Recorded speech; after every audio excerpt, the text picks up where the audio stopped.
EPS 95 pension धारकों की pension को लेकर बड़ी खुशखबरी। ईपीएफओ ने जारी किए नए नियम, साथ ही ईपीएस पेंशन में होने जा रही है बम्पर बढ़ोतरी। तो क्या नए नियम ईपीएफओ ने जारी किए हैं, साथ ही ईपीएस पेंशन में कैसे बढ़ोतरी होगी और ईपीएस पेंशन के साथ ही ओपीएस पर क्या फैसला होने जा रहा है। तो ओपीएस को लेकर भी आप सभी के लिए बहुत ही बड़ी खुशखबरी आ चुकी है, तो उसको भी बताने वाले कि ओपीएस कब तक आपकी मांग है कि बहाल सरकार करेगी, तो सरकार इसको लेकर क्या फैसला करने जा रही है। तो उसके बारे में बताएंगे कि ओपीएस की बहाली कैसे करेगी सरकार, सरकार का आखिरी पूरा प्लान क्या है। तो इसके बारे में पूरी सच्चाई आपको इस वीडियो के अंदर बताने वाले, तो कृपया करके आप इस वीडियो को अंत तक ध्यान से देखते रहिएगा, ताकि सारी जानकारी आपको विस्तार से मिले कि आपकी ओपीएस को लेकर सरकार क्या फैसला करने वाली है, जिससे कि आपको कितना फायदा होगा और आपको पेंशन की राशि में, ईपीएस की राशि में कितनी बढ़ोतरी मिलेगी और ओपीएस कब मिलेगी। जो पेंशन धारक है देश के अनेक यानी कि कोनों से यही इंतजार कर रहे हैं कि सरकार इसको लेकर फैसला कब करेगी। जो ओपीएस और ईपीएस ये दो प्रमुख मांग बनी हुई है जो कर्मचारी है देश के उनके लिए, तो उसको लेकर सरकार क्या फैसला करेगी, तो उसके बारे में विस्तार से आपको जानकारी बताने वाले, तो कृपया करके आप इस वीडियो को अंत तक पूरा ध्यान से देखते रहिएगा। साथ ही अभी तक आपने इसी चैनल को सब्सक्राइब नहीं किया है तो चैनल को सब्सक्राइब कर दे, साथ ही बेल आइकन को भी ऑल पर प्रेस कर दीजिएगा, ताकि नई वीडियो सबसे पहले आपको देखने को मिले।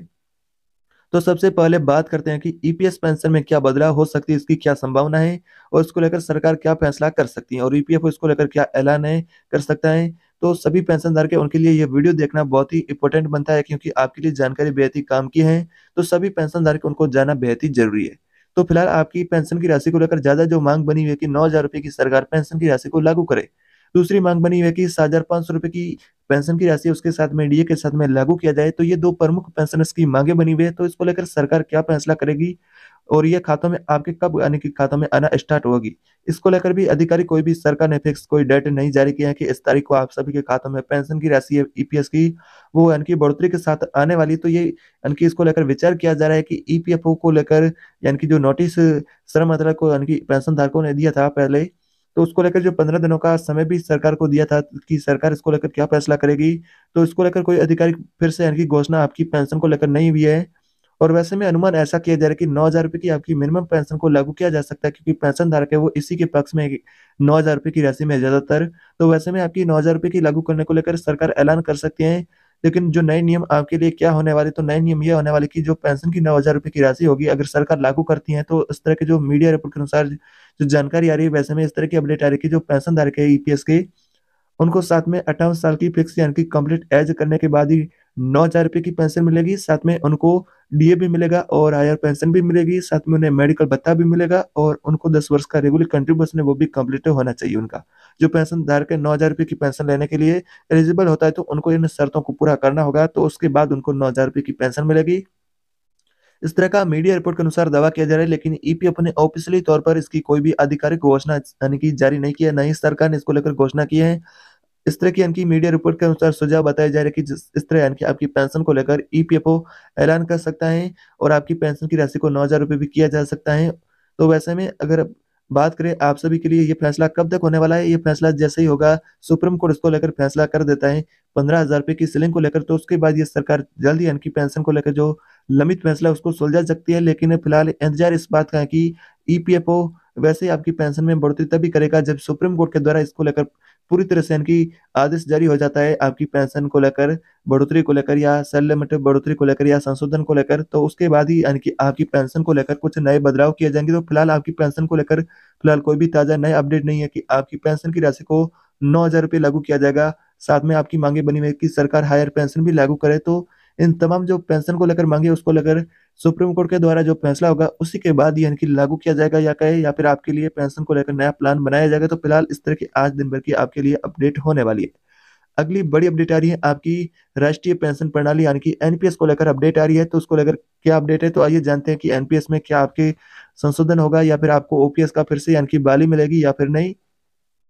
राष्ट्रीय पेंशन प्रणाली एनपीएस के निवेशकों को अब एक अधिक मुनाफा कमाने का मौका मिलेगा। इसको लेकर पेंशन नियामक ने सर्कुलर जारी किया है। इसके अनुसार अब निवेशक जो यानी कि जो जमा करता है वो अलग अलग परिसंपत्ति वर्ग के लिए 3 फंड मैनेजर चुन सकते हैं। इस निवेश के तहत एनपीएस ग्राहक है वो अलग अलग यानी कि परिसंपत्ति वर्ग में निवेश कर सकते हैं और इनमें एक्टिविटी सरकार ब्रांड है और कॉर्पोरेट ब्रांड है और वैकल्पिक परिसंपत्ति वर्ग भी शामिल होंगे। इससे पहले एनपीएस ग्राहक के पास पेंशन फंड मैनेजर चुनने की सुविधा नहीं थी, तो अब ग्राहक एक पेंशन जो फंड वो मैनेजर चुन सकता है। तो जो पैसे है एनपीएस से अलग संपत्ति वर्ग में डाले गए थे वो उसे प्रबंधक द्वारा प्रतिबंध किया जाता था, मतलब कि एक फंड मैनेजर हर संपत्ति को देखता था। अब ग्राहक हर संपत्ति वर्ग के लिए अलग-अलग फंड मैनेजर चुनेंगे। तो ये पहला आपके लिए अपडेट होने वाला है। बात करें इन शर्तों का पालन करना होगा आपको, तो कौन सी शर्तें होने वाली हैं आपकी एनपीएस को लेकर। तो इस सुविधा के लिए ग्राहकों को परिसंपत्ति आवंटन के लिए सक्रिय पसंद का विकल्प चुनना होगा और स्वचालित का नहीं। इसका लाभ वैकल्पिक परिसंपत्ति वर्ग में नहीं मिलेगा, सिर्फ इक्विटी, सरकारी सिक्योरिटी और कॉर्पोरेट बॉन्ड की परिसंपत्ति में ही इसका इनकी सुविधा मिलेगा। इसका लाभ सभी नागरिक वर्ग यानी कि tier 1 NPS corporator model, tier 1 और टियर 3 सभी तरह के ग्राहक की श्रेणी में ही मिलेगा। मतलब कि टियर 1 एनपीएस खाता रखने वाले सरकारी कर्मचारी इस सुविधा का लाभ नहीं उठा सकते हैं। अगर उनके पास टियर 2 का खाता है तो वो तभी इसको फायदा मिलेगा। योजना में जो नए निवेशक आएंगे, जो पंजीकरण के 3 महीने के बाद ही पेंशन फंड मैनेजर चुन सकते हैं, विभिन्न प्रकार के आपको मिलेंगे इसका ऑप्शन।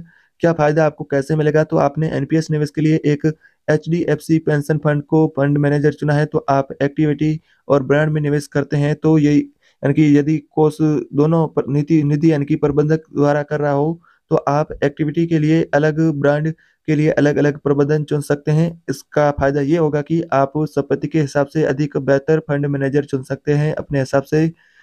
तो किस्तों में पैसे निकालने की क्या आपके लिए सुविधा होने वाली है? तो पेंशन जो निधि आपका जो विनियामक एवं विकास प्राधिकरण ने बीते दिनों सर्कुलर जारी करके कहा था कि ग्राहकों को चरणबद्ध तरीके से लमसम निकालने की व्यवस्था, एक मुश्त निकासी की सुविधा मिलेगी। अब ग्राहक अपने पेंशन कोष का 60% हिस्सा 75 साल की उम्र तक मासिक, तिमाही और अर्धवार्षिक या सालाना तौर पर निकालने का विकल्प ले सकता है।